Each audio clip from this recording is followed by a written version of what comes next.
And with me, of course, right now are two baller nerds, starting down here at the bottom left side of the map.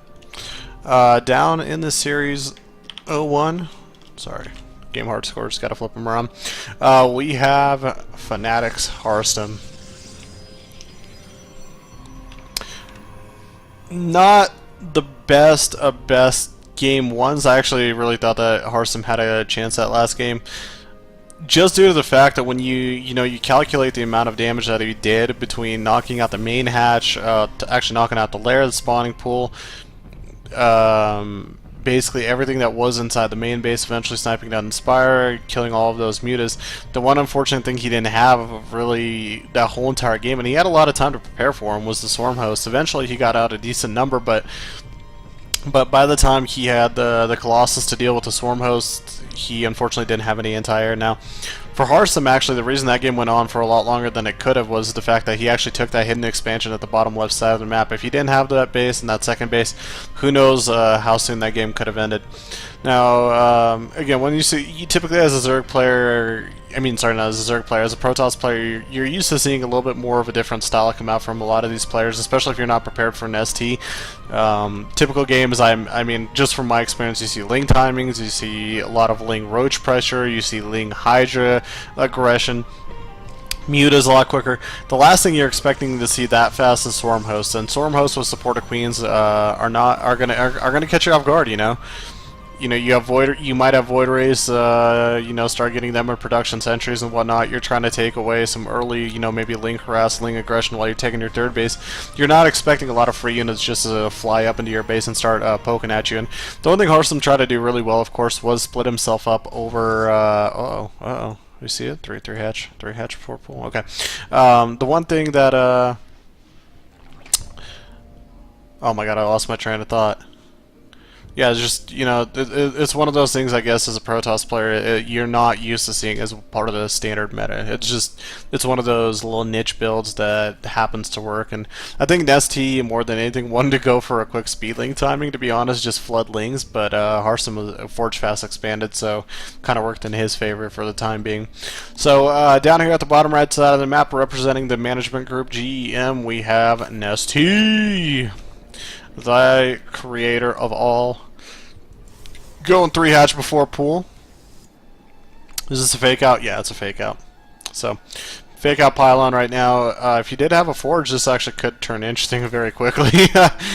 Just to see if any of these hatcheries would have gotten cannon. Now, the one thing, of course, for Harstem right now, just due to the fact that, he knows that Nestea's going for 3 hatch before pool. He knows he's not under a lot of pressure for the time being. He's going to be able to freely just get his worker count up. He's going to be able to freely do what he wants now.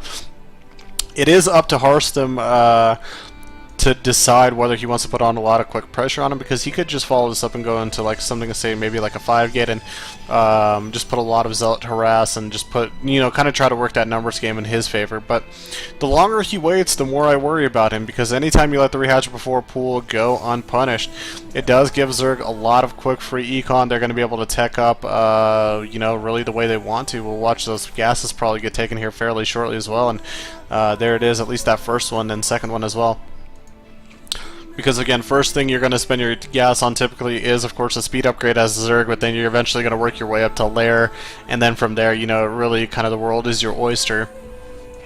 Now, good on Harstem at least to put on a little bit of pressure. He's sending out Stalker and a Mothership Core, just kind of putting them out in the middle of the map. I don't know if he's going to follow it up completely with a big attack, but he is bringing a pro with him up ahead, and here comes that second Stalker. We do have Blink already underway. We're getting some of these gates getting added as well. 1-2 right there. So might see some interesting aggression coming out right here. And remember, speed right now is still not available for Nestea. He's just mining his gas right now. Still doesn't even have 100 yet. So the best bet right now, unfortunately, for Nestea is just utilize queens and slow Lings. An additional couple gates getting added on. Actually, a total of 1, 2, 3, 4. So we're going to be going up right now to, looks like 7-gate Blink Stalker play. Very fun. Now the gate upgrade is the research just about finished up, blink about halfway done, but we already have some of these initial gates finishing up, and this is actually a really good play right now from Harstem, because this is something I think Nestea was not really aware of or really wanted to deal with. This is actually a great reactionary play from Harstem. Like I said, he's got to make that decision. Does he want to punish his 3-hatch before pool, or does he want to just kind of sit there and wait and watch? Now, additional warpins are coming in. Now, the one tough thing, of course, is going to be dealing with some of these speedlings as they come out. He's got a roach horn coming up as well. He's got to make sure to keep all of these blink stalkers alive as well once blink, of course, finishes up. Just back up right now, trying to actually just pick off whatever we possibly can. We'll be able to get the queen, and just ling numbers are not going to be enough when they're coming out 1, 2, 3, 4 at a time. One stalker does go down, but here comes some additional reinforcements. Other gates are finished up as well. 2-base economy is going to be really healthy for him. And of course, if the speedlings do become a little bit too much, Harstem can of course warp in a few of these zealots just to tank up some of these lings, and of course be a little bit of a buffer for some of these spine crawlers. So, whoop. So right now, just due to the fact the numbers game, in terms of econ, he does have to actually warp in some zealots if he plans to be as efficient as he possibly can be. Speed upgrade is just about to finish up, and you can just see the zealots are becoming a very nice buffer for them. Roaches are starting to come out. Blinkstalker's getting the hell out of the way. Loses one, but right now just not enough units. Yeah, just GG coming out from Nestea. Like, this is one of those things where Nestea could have endlessly tried to micro his way out for a couple more minutes, but the thing is, you know, just eventually the flood of units would be a little bit too much. You know, Harstem's not losing really anything, and unfortunately Nestea is just slowly bleeding out little by little.